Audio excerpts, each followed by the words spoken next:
Keegan Bradley does it again.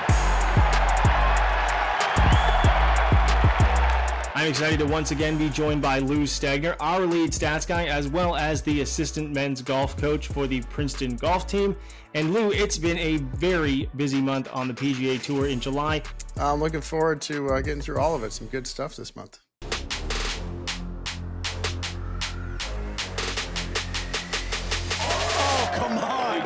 Kidding me. Kitayama with another birdie. Let's kick it off with Kirk Kitayama. Now, this was his second win on the PGA Tour, and what really stood out for him was his relationship with his score on the front nine versus the back nine, because that really stood out for him.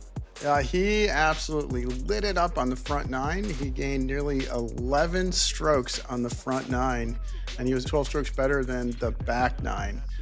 He birdied 45% of the par fours. That is the highest single event mark on tour since 1983. He had back-to-back sub 39 holes, 28 on Saturday and 29 on Sunday. It's only the third player in the entire ShotLink era back to 2004 to shoot consecutive sub 39s on the same side. And then not only that, but he had a 27-hole stretch that stood out from the rest of his score during the event. From the start of round 3 through the 9th hole of round 4 on Sunday, he gained 13.24 strokes on those 27 holes. He was 17 under. It's the best 27-hole stretch on tour this entire season. So it began with the third round 60, lowest round by any PGA Tour winner in 2025. That is hugely impressive. Hey, you always say it's hard to follow up a really good round with another one, and to be able to just completely carry on to Sunday was a pretty impressive feat. Yeah, I mean, 17 under is great for an entire 4-round tournament. To go 17 under across 27 holes is really taking it to the next level.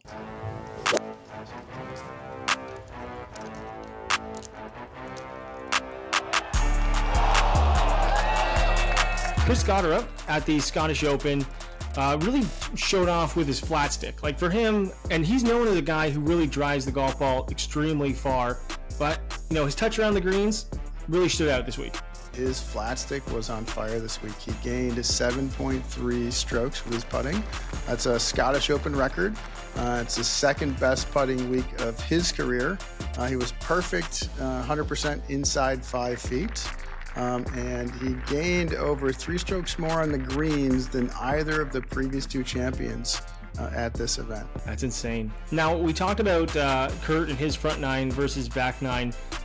Chris was very similar. I mean, his stats really stood out on the front nine of the event just for the tournament. Yeah, he did. He really tore it up on the front nine. He was 11 under. Gained nearly 12 strokes on the front nine. He only gained about 3.5 on the back nine, so a pretty big discrepancy between the front nine and the back nine all week. He's the only winner in 2025 to finish in the top 5 in strokes gained off the tee and strokes gained putting. It doesn't happen too often. And his front nine driver numbers, he was 2.5 strokes gained off the tee just on the front nine, which is pretty impressive to gain that much just on the front nine with your driver. This is the winning putt. Brian Campbell taps it in, and at 32 years old, he is a 2-time winner on the PGA Tour as Brian Campbell wins the John Deere Classic. Brian Campbell is not known as a very long player, but what does stand out is the fact that he's pretty darn accurate.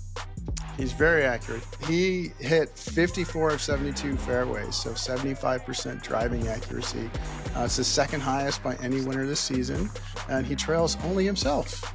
He hit 84.6% of the fairways at the Mexico Open. He dominated the par fours. He career best 11 under on the par fours. He led the field in par 4 scoring for the first time in his career, which is a very impressive feat to do there. A massive 9.85 strokes gained on par 4s. It's more than double his previous best in his entire career. That's crazy. And I love that kind of stuff because it goes to show that there are different ways that different players can dominate on a golf course. And not only does he dominate in on par 4s, but it also happens to be something very interesting is that 2 wins, 2 first victories, and 2 playoff wins, which doesn't happen very often. No, it does not happen. He is the 5th player since 1983, going back a long way, to claim first 2 wins and first 2 playoff starts within the same season. So that does not happen too often. He seems to be pretty comfortable in playoffs. All 4 rounds were 68 or better, first time in his PGA Tour career, and he only had 3 holes that were over par the entire week, also a personal best for him. I think that's better than me for 4 rounds that I'd ever done in 1 round. So that's pretty good. I typically make more than 3 bogeys just on the front 9 of the first round. Aldrich Potgieter, 2025 Rocket Classic champion.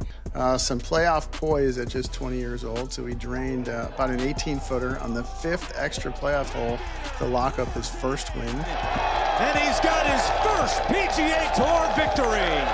Now, Detroit Golf Club is not known for being an overly long golf course relative to PGA Tour standards, and similar to Brian Campbell, Aldrich really stood out on the par 4s around this golf course.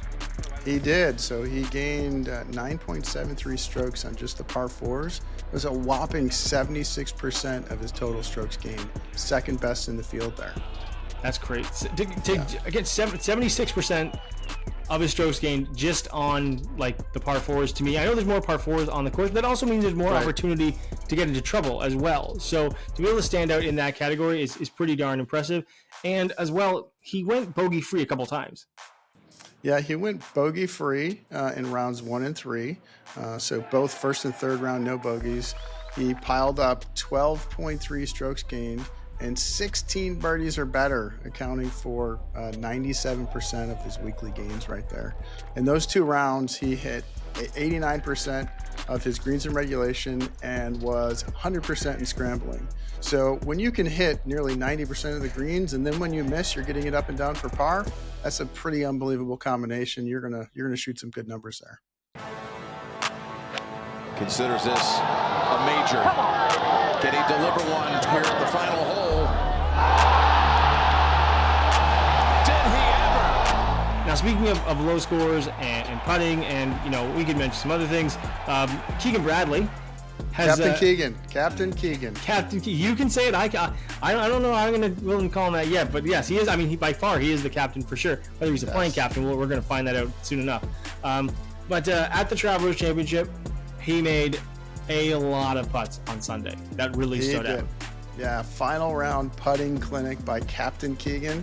168 feet and 8 inches of putts made on Sunday. It's the 6th most by a PGA Tour winner in a final round since 2003. He had 2 bombs over 35 feet. He had a 64-footer on number 9 and a 36-footer on the 15th hole, and it's only the 4th time in his entire career he's holed multiple 35-footers in one round. 35-footers or longer in one round. Must have been that home tournament advantage everyone talks so much about there. But yeah, one more thing on his putting. There's only been 5 winners in the ShotLink era that have holed more feet of putts in a final round. So it was a really outstanding performance with the flat stick. That's crazy. It's crazy impressive to see that. I mean, it was a very exciting coming down the stretch, and coming down the stretch on the golf course was also where he gained a lot of shots, was on those final holes of a golf course that is really honestly not that easy. Yeah, I think he was maybe coming down the stretch trying to impress himself to give himself a spot on the Ryder Cup team there. So played the final 6 holes in 9 under, 3 shots better than the rest of the course. He gained 1.29 more strokes on that stretch than elsewhere. Total strokes gained on holes 13 to 18 was 6.63 versus 5.34 on the other 12 holes. So he played those last 6 holes really, really well. That back 9 run was the key to his win. It was exciting coming down the stretch. And Lou, it's always exciting talking to you, diving into the stats, and we really do appreciate the time.